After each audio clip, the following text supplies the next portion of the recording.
अस्सलाम वालेकुम। Welcome to my YouTube channel HR Education system.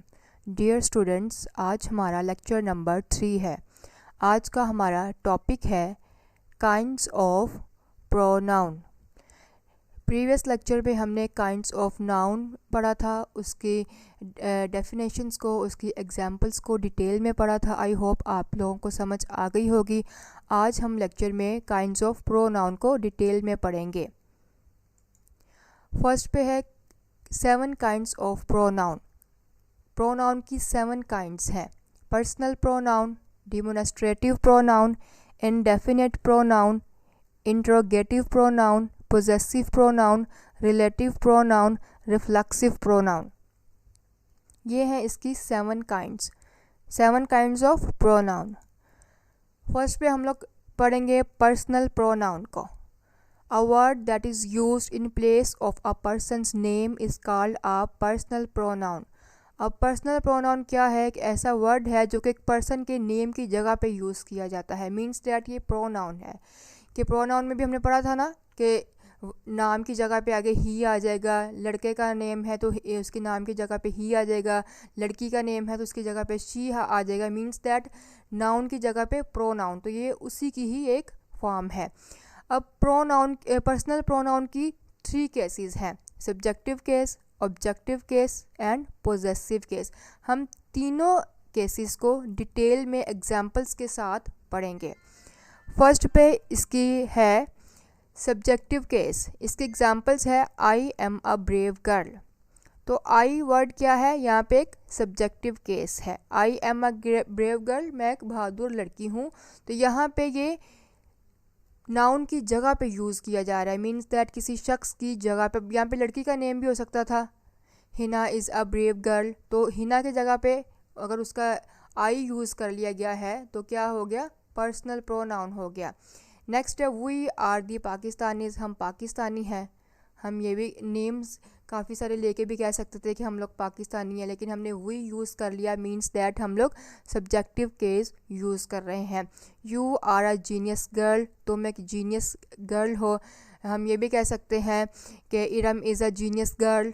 तो इरम की जगह पे हमने यू ले लिया। मीन्स दैट प्रोनाउन ले लिया, you are a genius girl. इस तरह से दे आर प्लेयर्स। हमने यहाँ पे काफ़ी सारे नेम्स को नहीं किया कि वो प्लेयर्स हैं, नहीं, ऐसे बोल दिया दे आर प्लेयर्स। तो इस तरह से किसी शख्स की जगह पे जो वर्ड यूज़ किया जाएगा वो सब्जेक्टिव केस में होगा और पर्सनल प्रोनाउन होगा। नेक्स्ट है objective case. I gave you 100 rupees, मैंने तुम्हें 100 रुपीज़ दिए। तो यहाँ पे भी आई जो है ऑब्जेक्टिव केस है, like that subjective case. Next है यू गेव हिम अ बाल, तुमने उसे एक बाल दी। यू क्या है यहाँ पे? ये भी ऑब्जेक्टिव केस है। मीन्स दैट वही बात है कि ये किसी चीज़, जगह या शख्स के नाम की जगह पे यूज़ किया जा रहा है। वी गेव हर इयरिंग्स, हमने उन्हें earrings the. I gave them a car, मैंने उन्हें एक कार दी। तो यहाँ पे ये जो आई, यू, वी, आई है वर्ड, ये क्या है? ऑब्जेक्टिव केस है। नेक्स्ट है पोजेसिव केस। पोजेसिव मीन्स होता है किसी की मिल्कियत को शो करना, मतलब कि किसी चीज़ का अपना होना। दिस बाईसाइकिल इज़ माइन, ये बाईसाइकिल मेरी है। तो माइन क्या है? मिल्कियत को शो कर रहा है, पोजेशन को शो कर रहा है। ठीक है। दैट हाउस इज़ आवर्स, वो घर हमारा है। हमारा भी पोजेसिव केस को शो कर रहा है। दिस बुक इज़ हर्स, ये बुक इसकी है। दिस ऑक्सन आर्स देयर्स, ये बैल, वो बैल उनके हैं। तो इस तरह से ये क्या हो गया? पोजेसिव केस हो गया, जो कि अपनी ऑनरशिप को शो कर रहे हैं। तो पर्सनल प्रोनाउन की 3 केसेस हैं: subjective case, objective case and possessive case. I hope आप लोगों को पर्सनल प्रोनाउन का कंप्लीट कॉन्सेप्ट समझ में आ गया होगा, उसके केसेस कंप्लीट समझ में आ गए होंगे। नेक्स्ट हम लोग प्रोनाउन की सेकंड पढ़ेंगे डेफिनेशन, जो कि है demonstrative pronoun. Demonstrative pronouns are those which point to something specific within a sentence. अब demonstrative pronoun क्या है? कि एक सेंटेंस के अंदर किसी ख़ास चीज़ को पॉइंट किया जाए, किसी ख़ास के लिए बोला जाए, तो वो क्या है? डिमोन्स्ट्रेटिव है। जैसे कि this, that, those, these. This is an apple, ये एक सेब है। तो ये जो वर्ड है दिस, वो किसके लिए यूज़ किया जा रहा है? एप्पल के लिए। ये एक एप्पल है, मीन्स एप्पल की तरफ पॉइंट किया जा रहा है कि ये एक एप्पल है। तो दिस क्या हो गया? डिमोन्स्ट्रेटिव प्रोनाउन हो गया। दिस इज़ माई बुक, ये मेरी किताब है। तो मेरी किताब की तरफ पॉइंट किया जा रहा है, मीन्स दैट दिस जो वर्ड है दैट हो गया, दोज, दीज, ये क्या हो गए? डिमोन्स्ट्रेटिव प्रोनाउन हो गया। इसका सिंपल यही है कि किसी चीज़ की तरफ इशारा करना, किसी चीज़ को पॉइंट आउट करना, वो क्या है? Demonstrative pronoun. नेक्स्ट है indefinite pronoun. The pronoun which is used to refer to an unspecified person or thing is called indefinite pronoun. Indefinite pronoun क्या है? जो कि किसी भी शख्स की तरफ या किसी भी चीज़ की तरफ इशारा किया जाए, किसी को भी पॉइंट आउट किया जाए, मीन्स दैट किसी ख़ास के लिए ना हो, जैसा कि सम, एनी, समबडी, etc.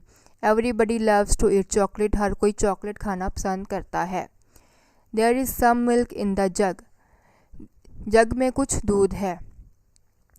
यहाँ पे एवरीबडी का मतलब है कि कोई भी। अब कोई भी मतलब कि कोई, हर कोई मतलब कि उसमें कोई भी हो सकता है। सम मिल्क मतलब कि थोड़ा सा दूध या कुछ दूध, लेकिन उसमें स्पेसिफिक नहीं कहा गया कि 1 लीटर है, 2 लीटर है, बट उसको सम कहा गया है कि कुछ है, तो वो क्या है? स्पेसिफिक नहीं है, अनस्पेसिफाइड है। नेक्स्ट है interrogative pronoun. A pronoun used to make a question is known as interrogative pronoun.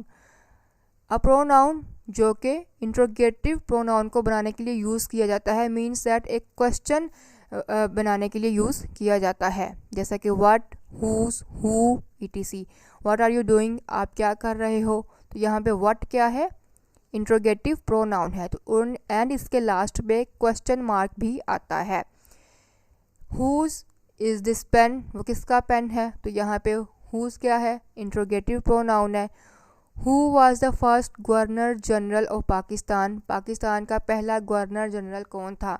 तो इस तरह के जो वर्ड्स हैं, जो क्वेश्चन वर्ड्स कहलाते हैं, जैसे कि व्हाट, हुज, हु, इस तरह के और भी बहुत से क्वेश्चन वर्ड्स होते हैं जो कि इंट्रोगेटिव प्रोनाउन में यूज़ किए जाते हैं।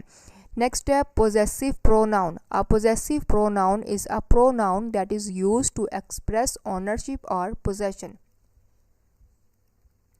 A possessive pronoun जो कि ऑनरशिप को या पोजेशन को शो करते हैं, मीन्स दैट किसी चीज़ का अपना होना, मिल्कियत होना। My, her, your, etc. It is my pen, ये मेरा पेन है, मीन्स दैट ये मेरी ऑनरशिप को शो कर रहा है, तो ये क्या है? पोजेसिव प्रोनाउन है। इट इज़ हर पेन, ये उसका पेन है। दिस इज़ योर पेन, ये तुम्हारा पेन है। तो ये जो वर्ड्स हैं, ये माई, हर, योर, ये किस चीज़ को शो कर रहे हैं? पोजेसिव प्रोनाउन को। नेक्स्ट पे है relative pronoun. A relative pronoun is a word that works as a conjunction as well as a pronoun. A relative pronoun क्या है? जो कि दो वर्ड्स को या सेंटेंस को आपस में कनेक्ट करता है, ये भी कंजक्शन की तरह ही होता है। Who, whose, whom, etc.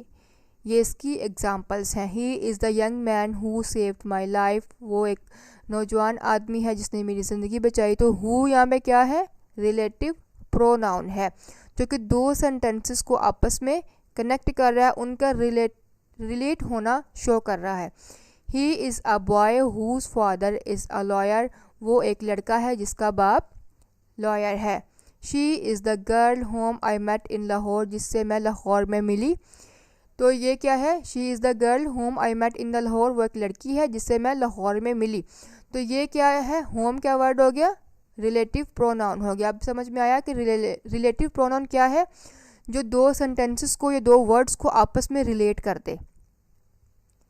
Next है रिलैक्सिव pronoun. When we add self to my, your, his, her, it and selves to our, your, them, we get words which are called reflexive pronouns.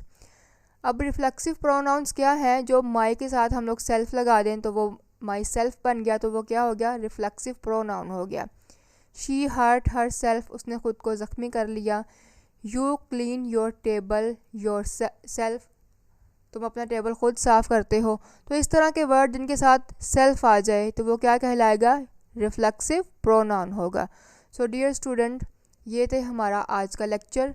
आज हमने पढ़ा definition of pronouns, pronoun की kinds को हमने detail में पढ़ा, उसको समझा। आई होप आप लोग को समझ में आ गया होगा। अगर आप लोगों को किसी चीज़ की समझ नहीं आती तो आप कमेंट्स में मुझसे पूछ सकते हैं। Thank you so much. अल्लाह हाफिज़।